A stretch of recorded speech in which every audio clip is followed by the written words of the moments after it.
ప్రభు నామం పేరట అందరికీ వందనాలమ్మ. మత్తయి సువార్త 14వ అధ్యాయము 8వ వచనం వాక్యం మనం చదువుకుందాం.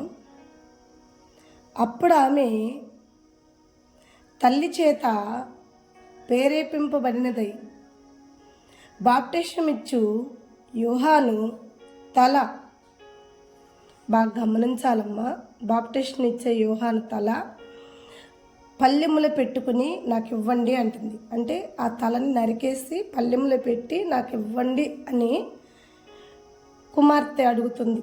ఎవరిని అడుగుతుంది? తండ్రిని. ఎందుకో కానీ చాలాసార్లు మన పిల్లలను పెంచే పెంపకంలో మనమే మనకు తెలియకుండా మన పిల్లల్ని అలా పెంచుతున్నామేమో అనిపిస్తుంది. ఇక్కడ మనం చూద్దాం, యోహాను గొప్ప దైవ సేవకుడు. అంత గొప్ప దైవ సేవకుడు తల తీసుకొచ్చి నాకు ఇవ్వండి అని ఆ పాప ఎందుకు అడుగుతుంది? అంత ధైర్యం ఎలా చేసిద్ది? కేవలం తన తల్లి. ఇక్కడ చూడండి, కావాలంటే మీరు వాక్యం చదవండి. అప్పుడే ఆమె తన తల్లి చేత ప్రేరేపింపబడి అన్నాడు. తల్లి ప్రేరేపణ, అది తల్లి అలా ప్రేరేపణ చేసింది కుమార్తెని. ఈ రోజుల్లో మన అవసరాలకి పిల్లల్ని ఒక ఆయుధంగా వాడుకోకూడదు కదా. చాలామంది తల్లులు వాళ్ళ అవసరాలకి పిల్లల్ని ఒక ఆయుధంగా వాడుకుంటున్నారు. పిల్లల్ని నడవవలసిన తోవలో నడిపించండి అని బైబిల్ సెలవిస్తుంది. బాల్యము నుండే వాళ్ళు నడవవలసిన తోవలు సరైనవి అయితే వాళ్ళు యవ్వన కాలంలో వచ్చేలకి చాలా చక్కగా నడుస్తారు. అయితే మనం ఎలా వంచితే అలా వంగుతారు వాళ్ళు. తీగ గనక అల్లుకునేటప్పుడు తీగ గనక మనం కిందకి దాన్ని పాకించామనుకో, అది కిందకి పాకేసిద్ది. పైకి గనక దానికి ఒక తాడు సపోర్ట్ చేసి పైకి పంపించామనుకో, పైకి పాకిద్ది చక్కగా. పిల్లలు కూడా అలాగే ఉంటారు. వాళ్ళని కింద పడేసే వాళ్ళు ఉన్నా మనమే, పైకి ఎక్కించేవారుగా ఉన్నా మనమే. ప్రియమైన బిడ్డలారా, పిల్లల్ని పెంచే తల్లులారా, దయచేసి వాక్యం వినండి. తర్వాత వాళ్ళ స్థితిని చూసి, వాళ్ళ పరిస్థితిని చూసి అల్లో రామచంద్రని నెత్తిన చేతులు పెట్టుకుని మొత్తుకుంటుంటారు కదా. ఇది ఒక ఊత పదం. అల్లో రామచంద్ర కాదు, హల్లెలూయా యేసయ్య అని మొక్కుకోండి. ఎందుకంటే మొక్కుకున్న ద్వారా మీకు విడుదల కలిగిద్ది, సమాధానం కలిగిద్ది. ప్రియమైన బిడ్డలారా, మొదటేమో వాళ్ళని మన ఇష్టం వచ్చినట్టు పెంచుతున్నాం. తర్వాత ఏమో వాళ్ళ క్రియలను బట్టి చాలా బాధపడుతూ ఉంటాం. అయితే వాక్యం తెలియని వాళ్ళు, దేవుడు తెలియని వాళ్ళు, లోకంలో ఉన్నవారు, వాళ్ళకి తెలియదు ఎలా పెంచాలో. ఏదో వాళ్ళొక టాలెంట్ని బట్టి, వాళ్ళొక తెలివిని బట్టి, వాళ్ళొక జ్ఞానాన్ని బట్టి పెంచుతున్నారు.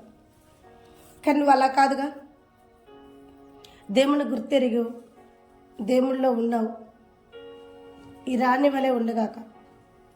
ఈ రాణి ఒక రాజుకు భార్య. అతన్ని విడిచిపెట్టేసి మరొక రాజు వద్దకు వచ్చింది. ఈ మరొక రాజు తనకు చుట్టమే. ఈ చుట్టమైన ఈ రాణి ఆ రాజుని ఇది చేసి ఈ రాజు వద్దకు వచ్చినప్పుడు ఈ విషయం దైవ సేవకుడైన యోహానికి తెలిసింది. యోహానికి తెలిసినప్పుడు అప్పటికే అనేక మారు మనసు కొరకు అతను రక్షణిస్తున్నాడు, ఎంతో ప్రయాసపడుతున్నాడు. నశించే వాళ్ళని రక్షించుట కొరకు తను ఎంతో ప్రయత్నిస్తూ అక్కడ పోరాడుతున్నాడు. నశించే వాళ్ళ కొరకు పోరాడుతున్నాడు. ఒక పక్క నుండి నశించే వాళ్ళందరినీ రక్షించుకుంటూ ఎంతో కష్టపడి పోరాడుతున్న యోహానికి ఈ వార్త తెలిసింది. ఒక స్త్రీ తన భర్తని ఇది చేసి, తన భర్తని అన్యాయం చేసి, ఒక రాణి స్థానంలో ఉండి కూడా తనొక ఘోరమైన అక్రమ క్రియలు ఎక్కువైపోతున్నాయి. మరలా తన బంధువు వద్దకు వచ్చి తన కుమార్తెను కూడా పట్టుకుని వచ్చి తన పాపాలకి అద్దు లేకుండా రాణి స్థానంలో ఉంది తను అని యోహానికి తెలిసింది.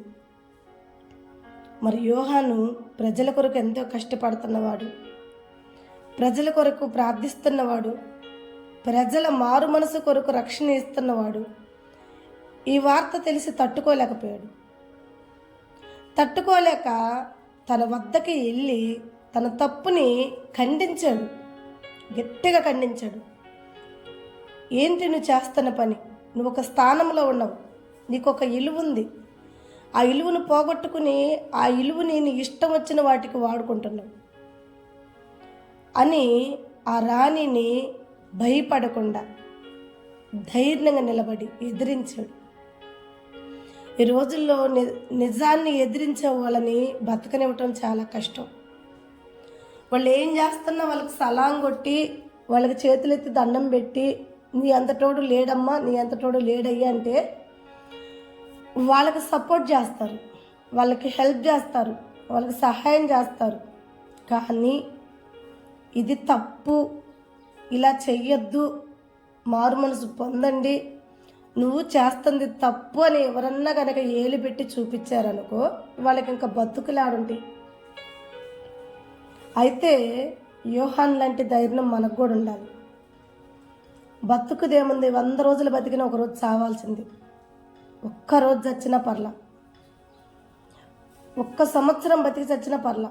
దేవుడి సేవలో నిజాయితీగా 1 సంవత్సరం, 1 రోజు బతికిన చాలు నిజాయితీగా.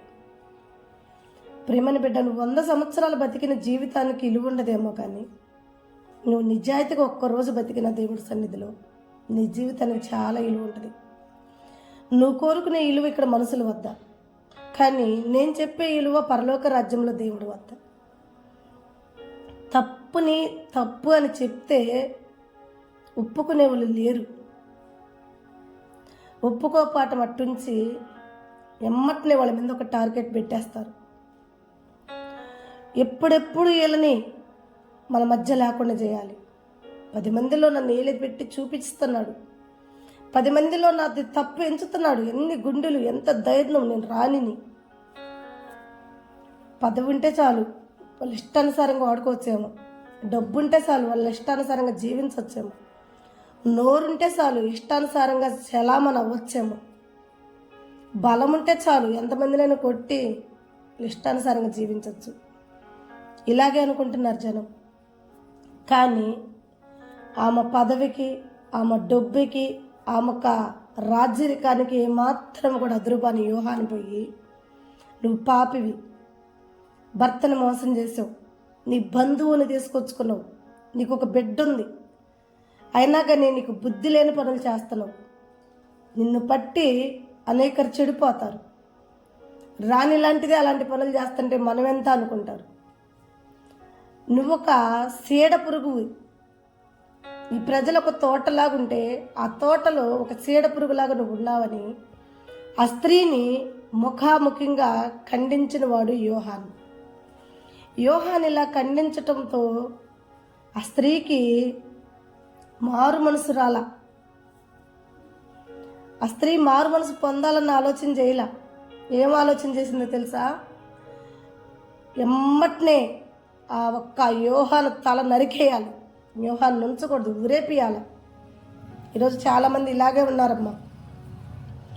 తప్పమ్మా నువ్వు చేసేది అన్నామంటే వాళ్ళలో మారు మనసు రాదు, వాళ్ళ ఎనికిల్లో భయం పుట్టదు, వాళ్ళ హృదయంలో భయం పుట్టదు.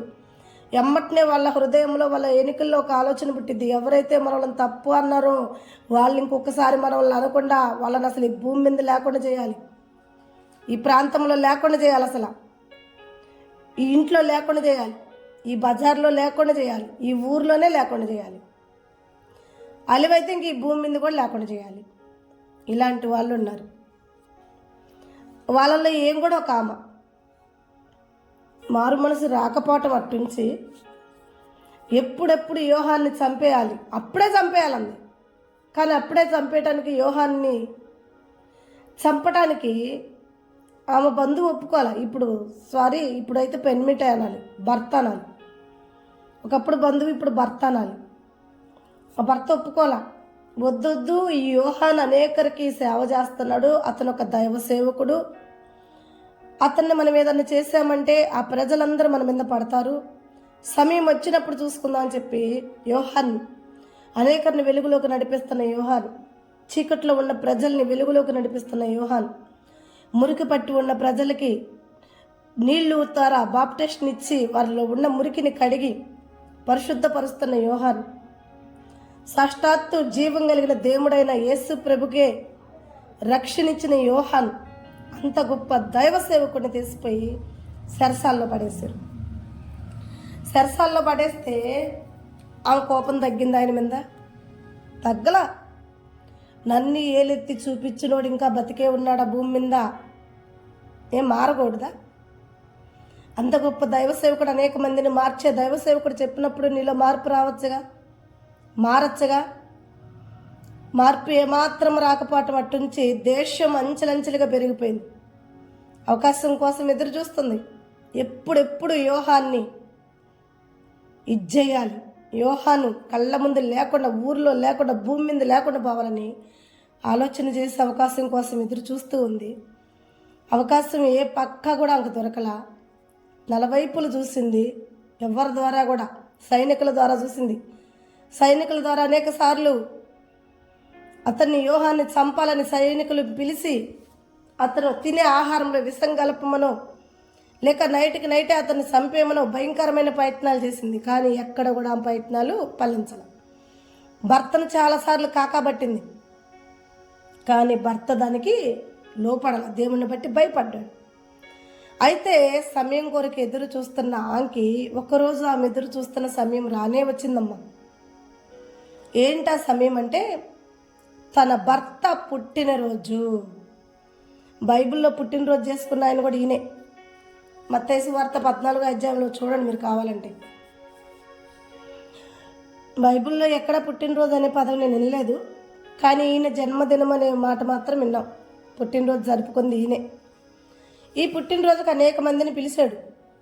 అనేక మందిని పిలిచి, గొప్ప గొప్ప వారిని పిలిచి వాళ్ళకి విందు చేసి, విందులో వాళ్ళందరూ ఆనందిస్తున్నప్పుడు మరి అవకాశం కోసం ఎదురు చూస్తున్న భార్య ఏం చేసిందో తెలుసా?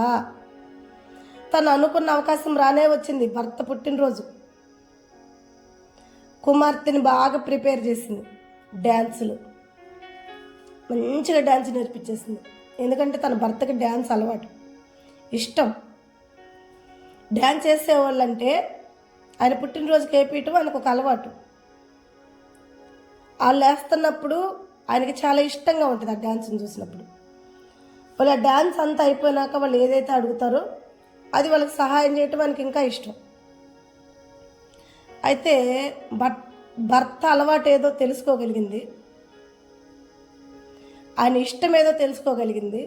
ఎందుకు తెలుసుకోగలిగిందంటే ఆయన మీద అయితే ప్రేమతో ఏం కాదులే, కానీ ఇక్కడ ఒక ప్రవర్త, ఒక దైవ సేవకుడు, చీకట్లో ఉన్న వారిని వెలుగులోకి నడిపించే దైవ సేవకుడు ఖండించి ఉన్నాడు కదా, ఆ కచ్చితో ఉంది కదా. ఆయన్ని భూమి మీద లేకుండా చేయాలి, నన్ను దండించేవారు, నాకు కండిషన్లు పెట్టేవారు, నన్ను ఆజ్ఞాపించేవారంటూ కూడా ఈ భూమి మీద ఉండకూడదన్న తన ఆలోచన.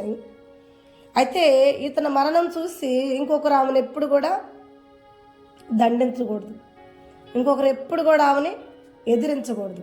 ఎదిరించకూడదంత పెద్ద శిక్ష అతనికి వేయాలి. అవకాశం కోసం ఎదురు చూస్తూ ఉంది.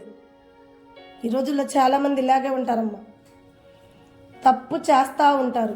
ఆ తప్పు అని చెప్పిన వాళ్ళ మీద రివెంజ్ ఎలా తీర్చుకుంటారంటే చెప్పలేం. వాళ్ళు పెట్టే టార్గెట్ మామూలుగా ఉండదు. వాళ్ళల్లో మారు మనసు రావాలని ఆశపడి చెబుతారు, కానీ మారు మనసు రాపాటం అట్టుంచి తాసు బాముకి ఎంత పగొచ్చిద్దో అంత పగొచ్చిద్ది. ఇలాగడ అంత పవర్ వచ్చేసిద్ది మన మీద. యుద్ధం చేయటానికి అవకాశం కోసం ఎదురు చూస్తూ ఉంటారు. అయితే కుమార్తెని బాగా వాడుకుంది. బిడ్డల్ని ఇలా వాడుకోవచ్చా? బిడ్డలకి ఇలా నేర్పచ్చా? బిడ్డలకి మంచి నేర్పమన్నాడు దేవుడు. వాళ్ళ బాల వయసులోనే వాళ్ళు నడవవలసిన తోవల్లో నడిపించండి అని చెప్పాడు. చాలామంది ఇలాగే చేస్తారు, పిల్లలకి నేర్పిస్తూ ఉంటారు. భర్తను తిట్టాలనుకుంటే పిల్లల మీద పెట్టి తిడతారు, భార్యను తిట్టాలనుకుంటే పిల్లల మీద పెట్టి తిడతారు, పక్కింటి వాళ్ళని తిట్టాలనుకుంటే పిల్లలకు పవర్ నేర్పిస్తారు బాగా. వాళ్ళు మంచోళ్ళు కాదు, వాళ్ళు అట్లా అనాలి, ఇట్లా అనాలి, వాళ్ళు కొట్టాలి, తిట్టాలి. ఇవా మనం నేర్పించేది పిల్లలకి? దేవుడు ఇలా నేర్పించమన్నాడా? చిన్న వయసులోనే సాముయేలుని సాకిందా అన్న? అలాగే సాకిందా? సాకలేదు కదా.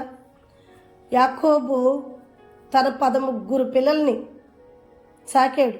ఇలాగే సాకాడా? ఏబుని చూడండి మీరు, తన బిడ్డలు ఏడ తప్పు చేస్తారని కాలాన ఒక్కొక్క బిడ్డ నిమిత్తం కూడా బలి అర్పణలు ఇచ్చేవాడు, దేవుడికి ప్రార్థించేవాడు, హృదయంతో తన బలి అర్పణలు ఇచ్చేవాడు. నా బిడ్డలకు మారుమనసు అయ్యాను. ప్రియమైన బిడ్డలారా, బిడ్డల కొరకు భయపడి ప్రార్థించిన తల్లిదండ్రులు కనపడుతున్నారు. బిడ్డల్ని వాళ్ళ స్వార్థాలకి వాడుకుని బిడ్డలను చెడగొట్టిన తల్లిదండ్రులు కూడా కనపడుతున్నారు. చూడండి, ఇందులో మనం ఏ రీతిగా ఉన్నామో మనం మార్చుకోవాల్సిన విధానం ఏంటో ఈ వాక్యాన్ని వింటున్నప్పుడు నీకు ఒక ప్రేరేపణ అయింది కదా నీ హృదయంలో. ఆ ప్రేరేపణ బట్టి నీ నిర్ణయము నువ్వు తీసుకో. ఏ రీతిగా ఉండాలనుకుంటున్నావు? ఏబులాగా ఉండాలనుకుంటున్నావో, అన్నలాగా ఉండాలనుకుంటున్నావో, లేక ఈ రాణిలాగా ఉండాలనుకుంటున్నావు? ఈ రాణిలాగుంటే కుమార్తెని ఇలాగే పెంచుతారు, కుమారుల్ని ఇలాగే పెరుగుతారు. కుమార్తెకి ఎలా నేర్పిందో చూడు. ఒక మనిషి తల నరికి పల్లెంలో పెట్టిన కానికి గిఫ్ట్ ఇవ్వు నానా అనే రీతిగా నేర్పించింది. ఇది కుమార్తె క్రియలా కాదు, కేవలం తల్లి క్రియలే, తల్లి నేర్పిన మాటలే ఇక్కడ స్పష్టంగా ఉంది వాక్యంలో. అప్పుడే ఆమె తన తల్లి ప్రేరేపణని బట్టి బాప్టిజం ఇచ్చే యోహాన తల నరికి పల్లెములో పెట్టి ఇవ్వమని అడిగింది. తల్లి ప్రేరేపణ బట్టి స్పష్టంగా ఉంది బైబిల్లో. ఇలా ప్రేరేపణ చేసే తల్లులారా, దయచేసి మీ పిల్లలకి ఇలా చెప్పగాకండి. వాళ్ళని కొట్టురండి, వాళ్ళని నరికేసిరండి, వాళ్ళని చంపిరండి, వాళ్ళ మీద రివెంజ్ తీర్చుకో, వాళ్ళు నన్ను అల్లా మాటలన్నారు, నన్ను ఇలా మాటలన్నారు, ఇవి వద్దు. ఒకవేళ నీవు బాధపడుంటే శత్రువుల వల్ల, ఒకవేళ నువ్వు ఇబ్బంది పడుంటే శత్రువుల వల్ల, ఇదిగో చూడు దావీదు బాధపడ్డాడు శత్రువుల వల్ల. దావీదు చెప్పుకున్నాడు తన కుమారులకి, సొలొమోను రాజు అయినప్పుడు ఎలా చెప్పాలో, తనకి ఎలా అర్థమయ్యేలా చెప్పాలో అలా చెప్పాడు దావీదు. సొలొమోనుకి ఒక్కొక్కరి గురించి బాగా చెప్పుకుంటూ వచ్చాడు. ఎవరికి సహాయం చేయాలో, ఎవరు తనను బాధ పెట్టారు అట్లా చెప్పు నువ్వు కూడా. అప్పుడు బిడ్డలు జ్ఞానం కలిగి ఉంటే సొలొమోనులాగా శత్రువుని ఏ రీతిగా తీసుకురావాలో ఆ రీతిగా తీసుకొస్తారు. కానీ ఇక్కడ శత్రువు కాదు కదా. యోహాను శత్రువా? పాపం చేసే స్త్రీని మారమంటం శత్రుత్వం. అది ఒక రాణి స్థానంలో ఉండి ఆమె అలాగ చేస్తే ప్రజల్ని ఎలా పరిపాలించగలుగుతావని అడిగిన మాట తప్ప, అనేకరికి చెప్పాల్సిన ఆమె నువ్వే 10 మంది చెప్పించుకుంటావా, నువ్వు మారు మనసు పొందు అన్నమాట తప్ప, ఆ మాటకి తప్పు పట్టి జీవం కలిగిన దేవుడికి కూడా బాప్టిజం ఇచ్చిన యోహాను, అతని పేరు గొప్ప, అనేకరికి రక్షణలోకి నడిపిస్తున్న యోహాను, ఆయన నామానికి మహిమకారంగా ఉన్నాడు.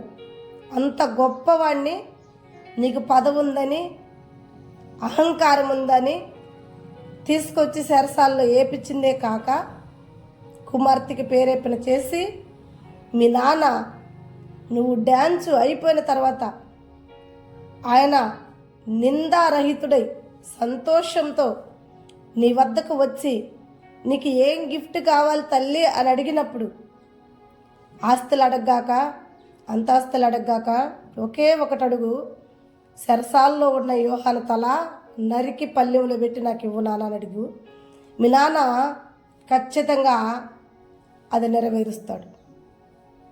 అది నెరవేర్చినప్పుడు ఆ తల పట్టుకుని నా వద్దకు రా, నన్ను ఎదిరించిన వాడి తలకాయ నేను చూడాలి.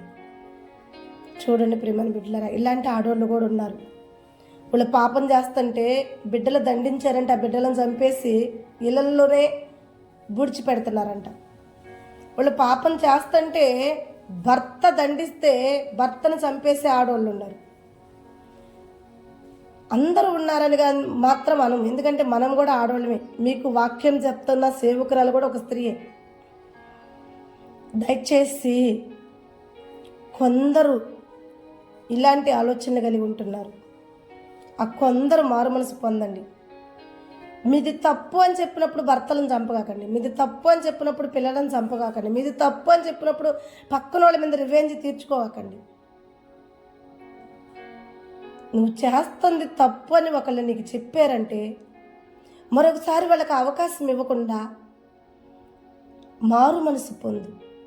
ఏ మనుషులైతే నిన్ను చూసి, ఏ మనుషులైతే నీ మీద ఒక ముద్రేసి, ఏ మనుషులైతే నిన్ను మారుమని చెప్పారో వాళ్ళే ఒక దినమున నీలో మార్పు చూసి 10 మందికి సాక్ష్యం చెప్పే రీతిగా మార్చుకో జీవితాన్ని. ఏం పర్లా, వాళ్ళు చెప్పినప్పుడు అంతా నీ మేలే అనుకో. దయచేసి తల్లులారా అలా మారు మనసు పొందండి. ఈ రాణిలాగా ఉండొద్దు. కుమార్తె పోయింది, పుట్టినరోజు జరుగుతుంది, నాట్యం చేసింది బ్రహ్మాండంగా. తండ్రి మురిచిపోయాడు. తండ్రి దగ్గరికి వచ్చాడు, కుమార్తె నీకు ఏం కావాలని అడిగాడు. కుమార్తె మాట ఇవ్వు, 10 మందిలో మాట ఇవ్వు, అడుగుతా, నేను అడిగినాక మరలా నువ్వు కాదనకూడదు. తల్లి ట్రైనింగ్ ఇది. మరి తల్లి చాలా ట్రైనింగ్ ఇచ్చింది. చెప్పమ్మా, మాట ఇస్తున్నా, 10 మందిలో ఇస్తున్నా, నా ఆస్తిలో సగమా, ఏం కావాలో చెప్పు అని అంటే, నీ ఆస్తి వద్దు, ఏమి వద్దు, సరసాల్లో ఉన్న యోహాను తల నరికి పల్లెంలో పెట్టుకున్న వద్దకు తీసుకురమ్మను అంది. చాలా దుఃఖపడ్డాడు రాజు. భయపడ్డాడు, దుఃఖపడ్డాడు, బాధపడ్డాడు. అయినా 10 మందిలో మాట ఇచ్చాడు. రాజ్యరికంలో ఉన్న అతను మాటిచ్చి తప్పకూడదు. అది కూడా 10 మందిలో ఇచ్చిన మాట. కనుక అంత గొప్ప దైవసేవకుడు, చిక్కట్లో నుండి వెలుగులోకి నడిపించిన దైవసేవకుడు, జీవం కలిగిన దేవుడి కన్నా ముందుగా 6 నెలలు భూమి మీదకు వచ్చి రక్షకుడు వస్తున్నాడని మనందరికీ సువార్త ప్రకటించిన దైవసేవకుడు తల నరికించడానికి ఆ తల్లి ఆ బిడ్డని ఎలా పురుకొలిపిందో చూడండి, ఎలా ప్రేరేపణ చేసిందో చూడండి. ప్రియమైన బిడ్డలారా, దయచేసి ఇలాంటి తల్లులుంటే బిడ్డల్ని ఇలా చెడగొట్టద్దు. బిడ్డల్ని ఇలా చెడగొడితే రేపు పొద్దున వాళ్ళ జీవితాలేంటి? చరిత్రలో నిలబడిపోయింది ఆ బిడ్డ. దైవసేవకుడు తల నరికిచ్చిన కుమార్తె చరిత్రలో నిలబడిపోయింది. వాళ్ళ జీవితాలు ఎంత భయంకరంగా ఉంటాయో చూడండి. ప్రియమైన బిడ్డలారా, తల్లులారా, బిడ్డల్ని ఇలా పెంచొద్దు. వీలైనంత వరకు బిడ్డల మారు మనసు కొరకు ప్రార్థించు. ఏబులాగా ఉదయాన లేసే బలార్పణలతో దేవుడి వద్ద అడుగు. ఏబులాగా చిన్న వయస్సులో నుంచే దేవుడి సన్నిధిలో ఎదిగేలా చూడు. అన్నాలాగా. ప్రియమైన బిడ్డలారా, దేవుడు వాక్యం సెలవిస్తుంది. 2 విధాలుగా వాక్యం ఉంది. నడవవలసిన తోవలో నడిస్తే పెరిగి పెద్దయినాక వారి వల్ల నీకు ఘనత, వాళ్ళ వల్ల నీకు సమాధానం, వాళ్ళ వల్ల నీ ప్రాణానికి నెమ్మది కలిగిద్ది. నీ ఇష్టానుసారంగా నీ అవసరాలను బట్టి వాళ్ళను మలుపుకుంటూ, నీ కుటుంబంలో పరిస్థితులను బట్టి, నీ జీవితంలో పరిస్థితులను బట్టి, లోకంలో నీకు ఎదురైన సమస్యలను బట్టి వాళ్ళని కానీ పెంచావనుకో, నీకు ఇష్టమైన రీతిలో వాళ్ళని పెంచావనుకో, నువ్వెంత మార్చాలన్నా, నువ్వెంత వాళ్ళని ఇంకా దారికి తీసుకురావాలన్నా తేలేవు, మార్చలేవు. దయచేసి తల్లులందరూ కూడా బిడ్డల కొరకు ప్రార్థించేవారుగా ఉండండి. ఇక అప్పటికి కూడా వాళ్ళల్లో మారు మనసు కనపడకపోతే మనం ఏం చేయలేం, దేవుడికి అప్పచెప్పేద్దాం. కానీ దేవుడి దృష్టికి మనము నిర్దోషులుగా ఉంటాం. దోషులుగా అయితే ఉండంగా వారి నిమిత్తం మనం ప్రార్థించినప్పుడు మన అవసరాలకి, మన చెడు కార్యాల కొరకు వాళ్ళని ఉపయోగించుకోకుండా వాళ్ళకు ఉన్నతమైన జీవితంలో ఉండాలని వారి జీవితాల కొరకు, వాళ్ళ కొరకు దేవుడి వద్ద మనం మొరపెట్టినప్పుడు, ఆ మొరకి కూడా వాళ్ళలో మారు మనసు రానప్పుడు, దేవుడి చేతులకు మనం అప్పచెప్పినప్పుడు మనము దేవుడి సన్నిధిలో నిర్దోషులుగా ఉంటాము, దోషులుగా ఉన్నాము. లేదా నీ ప్రార్థన ఆలకించి దేవుడు నీ బిడ్డలు నీ మాటలు వాళ్ళ హృదయంలో నాటుకుంటే చక్కని మార్గాల్లో నడుస్తారు. ప్రియమైన బిడ్డలారా, మంచి మార్గాల్లో నిలబడతారు ఆ బిడ్డలు. న్యాయాధిపతుల గ్రంథంలో మనం ఒక స్త్రీని చూస్తాం. తండ్రి ఒక మాట చెప్తాడు, అమ్మా నేను ప్రతిష్ఠ చేసేసా దేవుడు వద్దా అంటే, యవ్వన కాలంలో ఉన్న స్త్రీ, యవ్వన వయసులో ఉన్న స్త్రీ, నానా నీ మాట ప్రకారమే చెయ్యి, నేను దేవుడు వద్ద ప్రతిష్ఠ అవ్వటానికి సిద్ధంగా ఉన్నానంది. చూడండి, అక్కడ స్త్రీయే ఇక్కడ స్త్రీ. అక్కడ స్త్రీ దేవుడి కొరకు పరిచర్య కొరకు ప్రతిష్ఠ చేయబడతాను అంటుంది. ఇక్కడ స్త్రీ తల్లి ప్రేరేపణ కొరకు ఒక తల నరికి నాకు పల్లెంలో పెట్టింది అంటుంది. అక్కడ పెంచింది తండ్రి, ఇక్కడ పెంచింది తల్లి. దయచేసి తల్లిదండ్రులారా, వీలైనంత వరకు దేవుడు మనకిచ్చిన జ్ఞానాన్ని బట్టి పెంచుదాం. అప్పుడు కూడా వాళ్ళు అలివి కానప్పుడు, అప్పుడు కూడా వాళ్ళు విననప్పుడు దేవుడికి అప్పచేద్దాం. దేవుడే వాళ్ళకి మారు మనసు చేస్తాడు. దేవుడే వాళ్ళు నడవాల్సిన తావల్లో నడిపిస్తాడు. అందుకే ప్రేమని బిడ్డలారా, నీవు మోయలేనప్పుడు భారాన్ని నాకి నీకు నేను విశ్రాంతి కలగజేసి ఆ పనిలో నేను పూనుకుంటా. ఆ పనిలో నేను పూనుకుంటే నీకు విశ్రాంతి కలిగిద్ది. దేవుడు వాక్యం సెలవిస్తున్నాడు. దయచేసి మరి ఈ ఒక్క వాక్యం వింటున్న ప్రతి తల్లులతో కూడా ప్రభు నామం పేరట మనవి చేసేది ఏంటంటే, ఈ రాణి స్థానంలో, ఈ రాణి క్రియల్లో ఎవ్వరు ఉండద్దు. ఈ రాణిలాగా పిల్లలని చెడగొట్టద్దు. మన బిడ్డల్ని ఒక ఉన్నతమైన స్థానంలోకి నడిపిద్దాం. బాల్యము నుండి దేవుడు అందు భయభక్తులు నేర్పిద్దాం. వాళ్ళ కొరకు ఉదయాన లేచి బలి అర్పణలతో మనం దేవుని ప్రార్థిద్దాం. అలా ప్రార్థించినప్పుడు, అలా చేసినప్పుడు తప్పకుండా దేవుడు మన ప్రార్థన ఆలకిస్తాడు. దేవుడు తగిన సమయం ముందు మనకు తప్పకుండా సహాయం అందిస్తాడు. మన పిల్లల్లో ఒక ఉన్నతమైన మార్పు కనపడిద్ది. కనపడకపోయినా నువ్వు దోషివు కావు, నిర్దోషిగానే ఉంటావు దేవుడు సన్నిధిలో. ప్రియమైన బిడ్డలారా, దయచేసి అందరూ మారు మనసు పొంది పిల్లలను ఒక ఉన్నతమైన దేవుడు మార్గాల్లో నడిపించమని ప్రభువు నామం పేరట మీ అందరినీ మనవి చేసుకుంటున్నాను. తలలు వంచినటువంటి చిన్న ప్రార్థన చేసుకుందాం. సర్వోన్నతుడా, సర్వశక్తిమంతుడా, సర్వలోకాన్ని నిలుతున్నవాడా, ఇదిగో నా తండ్రి నాయన, ఈ సమయంలో మాకు ఒక రాణిని చూయించారు. తల్లి స్థానంలో ఉండి అయ్యా కుమార్తెకి ఎలాంటి ప్రేరేపణ చేసిందో చూసాం ప్రభా. ఇలాంటి ప్రేరేపణ చేసే తల్లులు ఉంటున్నారయ్యా, కేవలం వాళ్ళ స్వార్థాల కొరకు, వాళ్ళ పాపం కొరకు వాడుకుంటున్నారయ్యా బిడ్డల్ని. అలా వాడుకోవద్దయ్యా. యెహోవా కొరకు బిడ్డల్ని పెంచాలి. యెహోవా తోవల్లో బిడ్డలు నడిపించాలి. నీతి మార్గాలందు ఆ బిడ్డలు నిలబడాలి ప్రభా. దేవా, దుష్టులు ఆలోచన చప్పున, పాపులు మార్గము చప్పున బిడ్డలను పెంచద్దయ్యా. తనది తప్పు అని ఖండించినందుకు ఒక గొప్ప దైవ సేవకుడిని బలి కోరుకుందయ్యా తల్లి. దేవా, ఇలాంటి వారు బిడ్డలను చూడరు, భర్తని చూడరు.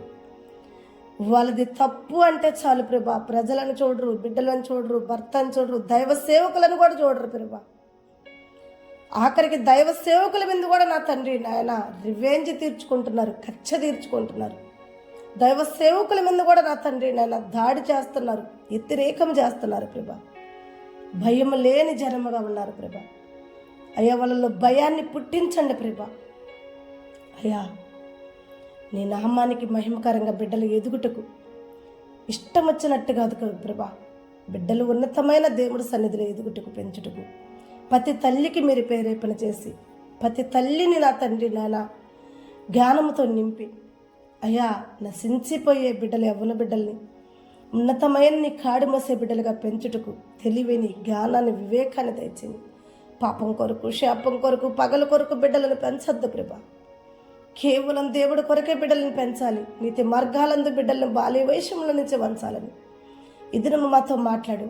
ఈ వాక్యం ఏంటన్న ప్రతి బిడ్డలకు కూడా హృదయం తెరవబడి, వాళ్ళ హృదయంలో ఈ వాక్యం అనే విత్తనాలు నాటబడి, వాళ్ళ కుటుంబంలో మంచి పంట, మంచి నేలను పడిన పంట పండి ఏ రీతిగా ఫలించిద్దో ఆ రీతిగా వాళ్ళ హృదయంలో ఈ విత్తనాలు మంచి నేలగా పడి ఫలించాలని యేసు నామములో ప్రార్థించి అడిగి వేడుకుంటున్నాను తండ్రి. ఆమేన్. మన పరమ తండ్రి, నా తండ్రి ప్రేమ, ఆయన ఒక కుమారుడు కృప, పరిశుద్ధాత్మ అన్యోన్య సహవాసములు ఇప్పుడును ఎల్లప్పుడును ఇవాళ పరిశుద్ధులకి, ఇవాళ విశ్వాసులకి, మనొక బేతేలు ప్రార్థనా మందిరానికి, బేషవా ప్రార్థనా మందిరానికి, అలాగే వినకొండ ప్రాంతంలో ఉన్న ఒక సంఘానికి సదాకాలం తోడై ఉండునుగాక. ఆమేన్. God bless you.